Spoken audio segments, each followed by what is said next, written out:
मोहम्मद यासीन शेख, इनके बाद नजीर अहमद सोडी, अंजुम नबी, रबिया अख्तर, ये स्कीम है इसके तहत, और उसके बाद अब्दुल मजीद। एक बात मुझे लगता है कि हमें ध्यान रखनी चाहिए कि जब हम परंपरागत खेती करते थे तब हमारा देश सोने की चिड़िया के नाम से जाना जाता था। खेती में समस्या आई कब? मुझे लगता है कि खेती में समस्या आई जब देश गुलाम हो गया, अंग्रेजों ने शासन किया हमारे ऊपर और यहाँ की कृषि प्रधान व्यवस्था को तहस नहस करने का, तोड़ने का काम किया। और मुझे लगता है कि जब हम आज़ादी का अमृत महोत्सव मना रहे हैं, मैंने आज़ादी के 75 वर्ष हमने पूरे किए हैं, मुझे लग रहा है कि समय का चक्र एक बार फिर से घूम रहा है। हम उस दिशा में बढ़ने की कोशिश कर रहे हैं जो अतीत में हमारे देश का गौरव रहा है। और यूरोप में बहुत से मुल्क अपनी जनता की फूड सिक्योरिटी को लेकर के आज हिंदुस्तान की तरफ देख रहे हैं और ये हम सबके लिए चुनौती नहीं, एक बड़ा अवसर है। एक और खुशी की बात है कि भारत के प्रधानमंत्री पूरे विश्व को आश्वासन देकर आए हैं कि भारत आज के बदलते वैश्विक परिदृश्य, चुनौतियों से जूझ रही एक बड़ी आबादी दुनिया की के हित में मां अन्नपूर्णा की भूमिका निभाने से पीछे नहीं हटेगा। और ये भूमिका तभी पूरी हो सकती है जब आप जैसे किसान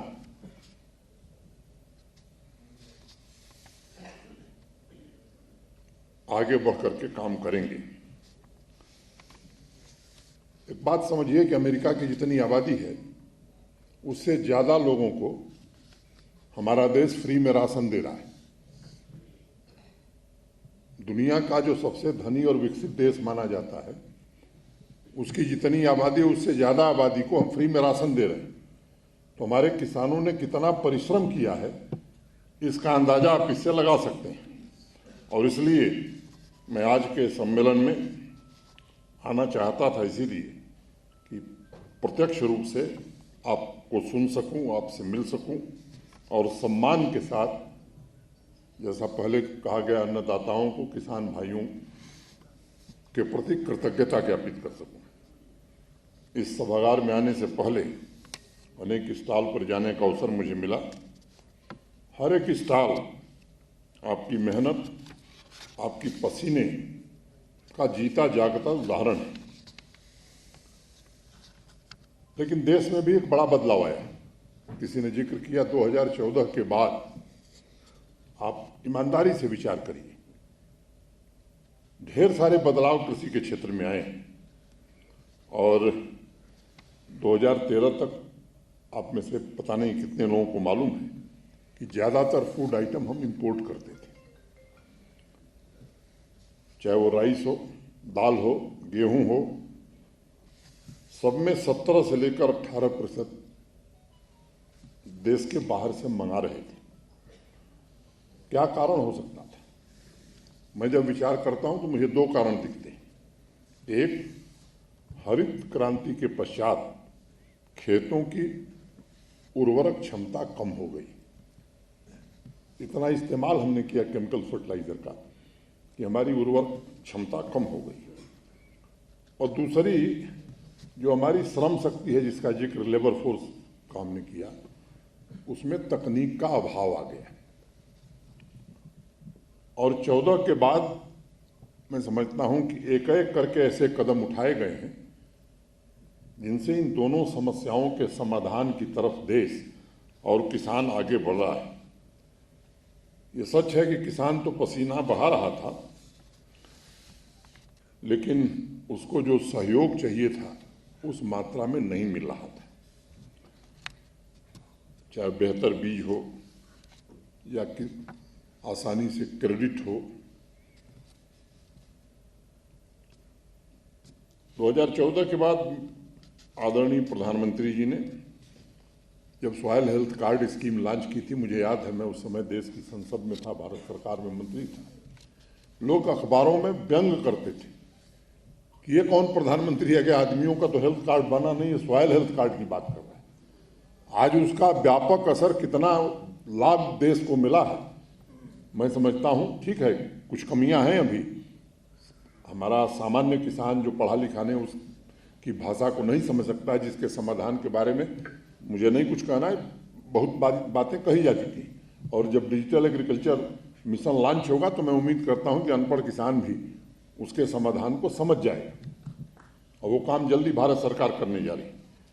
इसका कितना बड़ा फायदा हुआ है कि भाई हमारी मिट्टी की स्थिति क्या है, और मैं मानता हूं कि ये कृषि क्षेत्र में बहुत ही बड़ा दूरदर्शी कदम उठाया गया।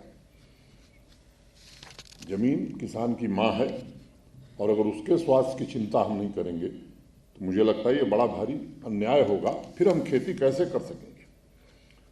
दो और महत्वपूर्ण निर्णय दिए गए एग्रीकल्चर मैकेनाइजेशन का, और ये व्यापक स्तर पर हुआ। आर्थिक सहायता किसानों को कैसे पहुंचाई जाए, ये बताया जा चुका है, मुझे बताने की जरूरत नहीं। किसान क्रेडिट कार्ड, किसान सम्मान निधि, किसी किसान भाई ने यहीं से कहा कि 2000 ही मिलती है किस्त, लेकिन उस 2000 से हमको कितना फायदा होता है, इसका जिक्र यहीं एक हमारे भाई ने किया। मुझे लगता है कि अब आर्थिक सहायता किसान क्रेडिट कार्ड से भी पहुंच रही है।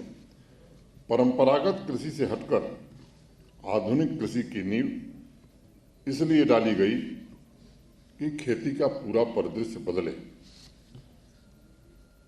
सिर्फ एक किसान था, दुनिया में तकनीक में बहुत बदलाव हो रहा था, लेकिन किसान के लिए आधुनिक तकनीक उपलब्ध हो, इसमें थोड़ा हम पीछे रह गए। अब हम तेजी से उस दिशा में भी आगे बढ़ रहे हैं। देश के किसानों को निश्चित रूप से इसका लाभ मिला है, और जम्मू कश्मीर ने तो कृषि और हॉर्टिकल्चर में मैं कह सकता हूं कि एक नए अध्याय की शुरुआत की है। और मेरे पहले के वक्ताओं ने बताया है कि हमारी आमदनी कहां पहुंच गई है। एवरेज 18,919 रुपये। पंजाब हरियाणा के बाद हम तीसरे नंबर पर हैं, और अगर यूटी की श्रेणी में देखें तो यूटीज की श्रेणी में हम नंबर 1 पर हैं। और जिन चैंपियंस को मैंने सुना है, उनकी बात ने मेरे अंदर ये भरोसा मजबूत किया है कि जो मेहता साहब कह रहे थे कि साहब हम नंबर 1 हो जाएं, अगर कृषि विभाग, यूटी प्रशासन, हमारी एग्रीकल्चर यूनिवर्सिटीज, कृषि विज्ञान केंद्र और किसान साथ मिलकर के काम करेंगे तो ये लक्ष्य कोई बहुत मुश्किल नहीं है, ये हम प्राप्त कर सकते हैं। सामान्य तौर पर कोई ऐसा महीना नहीं बीता है जिस महीने में मैं किसी न किसी ऐसे कार्यक्रम में नहीं गया हूं जो किसानों से संबंधित है। और व्यक्तिगत रूप से मेरा परिचय भी काफ़ी किसान भाइयों से हो गया है, संवाद करने का अवसर मिला है। अब 70% आबादी हमारी कृषि पर और एलाइड सेक्टर पर आधारित है। स्वाभाविक रूप से सबसे फोकस्ड एरिया हमारी यही होनी चाहिए। और मुझे लगता है कि एक महीने में एक बार मैं रूबरू होता हूं, लोगों से बात करता हूं, उनके सुझाव मांगता हूं, आवाम की आवाज़ में। कोई ऐसा कार्यक्रम नहीं जिसमें 10 किसान भाइयों ने सुझाव न भेजे हों, और हम कोशिश कर रहे हैं हम सब मिलकर के कि उसको ज़मीन पर कैसे उतारा जाए। और सबसे बड़ी प्रसन्नता का विषय है, कल मैं इस फास्ट जम्मू के कन्वोकेशन में गया था, दीक्षांत समारोह में, तो मैं दिमाग में कल्पना लेकर के गया था कि कश्मीर यूनिवर्सिटी का कन्वोकेशन, इस्लामिक यूनिवर्सिटी का कन्वोकेशन, जम्मू यूनिवर्सिटी का, कई यूनिवर्सिटीज़ में मुझे जाने का अवसर, और मैंने वहाँ महसूस किया कि 70% से ज़्यादा गोल्ड मेडल बच्चियों को मिल रहा है। जब मैं इस खास जम्मू पहुँचा तो मेरे मन में, अब जब मैं पढ़ता था तो उस समय की कल्पना थी कि इंजीनियरिंग में पूरे बैच में मेरे एक लड़की पढ़ती थी, और एग्रीकल्चर इंस्टीट्यूट में कोई लड़की थी नहीं, तो मैं उस दिमाग से गया था और जब कल मैंने वहाँ देखा तो वहाँ 75% से ज़्यादा गोल्ड मेडल वहाँ भी बच्चियों को मिला। ये सबसे बड़ी प्रसन्नता की बात। और आज जब बहनों ने आकर के किसान के नाते यहाँ से बात कही तो मैं समझता हूँ कि ये हम सबके लिए अत्यंत ही गर्व का विषय है और प्रसन्नता का विषय है कि हमारी बहनें, हमारी बच्चियाँ भी अब इस पेशे में रुचि ले रही हैं। बाकी बातें कही जा चुकी है। मैं आपको एक बात का भरोसा दे सकता हूँ कि किसान, नौजवान और महिला ये हमारे प्रशासन की सर्वोच्च प्राथमिकता है। किसान के लिए जो भी करना होगा, डुल्लू साहब ने बहुत व्यापक ढंग से बताया, मैं उसको फिर दोहराना नहीं चाहता हूँ। मैं डुल्लू साहब से अनुरोध करूँगा और एग्रीकल्चर, हार्टिकल्चर और एलाइड डिपार्टमेंट के सभी लोगों से कि एक व्यापक रणनीति अगले 2 साल हमें जल्द से जल्द बनानी है। उसमें वाइस चांसलर साहिबान और हमारे एग्रीकल्चरल साइंटिस्ट भी शामिल हों और उसके लिए संसाधन की कमी नहीं पड़ेगी। यूटी प्रशासन पूरे संसाधन उसके लिए उपलब्ध कराएगा। इस काम को हम आगे बढ़ाएंगे। और ये सच है कि भारत सरकार ने अनेक सारी योजनाएं शुरू की हैं, उसका बार बार जिक्र हुआ, मैं फिर दोहराना नहीं चाहता। जो हमारे यहाँ मैं कहूँ कि पढ़े लिखे किसान भाई जिनको हमने सुना है, ऐसे अनेक लोग हैं जिनको अवसर नहीं मिला होगा, उनसे भी मेरा निवेदन है कि ये भारत सरकार और यूटी प्रशासन की योजनाओं को अपने गांव में, अपने आसपास के लोगों को भी बताने में सहयोग करिए। आप जिस तरह आगे बढ़े हैं, अगर 10 लोगों को और आगे मुझे लगता है कि ले जाएंगे तो शायद ये जो चेन रिएक्शन होगा, हम लक्ष्य जल्दी प्राप्त कर सकते हैं।